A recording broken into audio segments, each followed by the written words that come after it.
ইরানে হামলার ব্যাপারে যুক্তরাষ্ট্রকে কঠোর হুঁশিয়ারি দিয়েছেন ইরানের সর্বোচ্চ নেতা আয়াতুল্লাহ আলী খামেনি।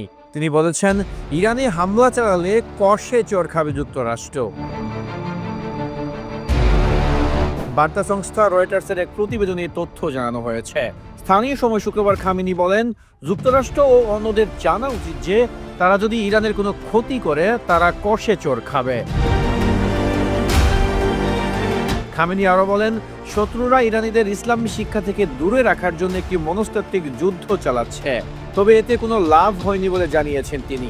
তাদের ইরানি জাতির বিরুদ্ধে কোনো খারাপ কাজ করা থেকে বিরত থাকা উচিত, অন্যথায় তারা ভয়াবহ পরিণতি ভোগ করবে বলেও হুঁশিয়ারি দিয়েছেন তিনি। এর আগে খামেনিকে চিঠি দিয়েছে যুক্তরাষ্ট্রের প্রেসিডেন্ট ডোনাল্ড ট্রাম্প। চিঠিতে পরমাণু চুক্তিতে পৌঁছানোর জন্য 2 মাস সময় বেঁধে দেওয়া হয়েছে, অন্যথায় ইরানে হামলা চালানো হবে বলে হুমকিও দেওয়া হয়েছে। আর সেই হুমকির জবাব দিয়েছেন ইরানের সর্বোচ্চ নেতা আয়াতুল্লাহ আলী খামেনি। একে আজাদ, রেভলিউশন 24, ঢাকা।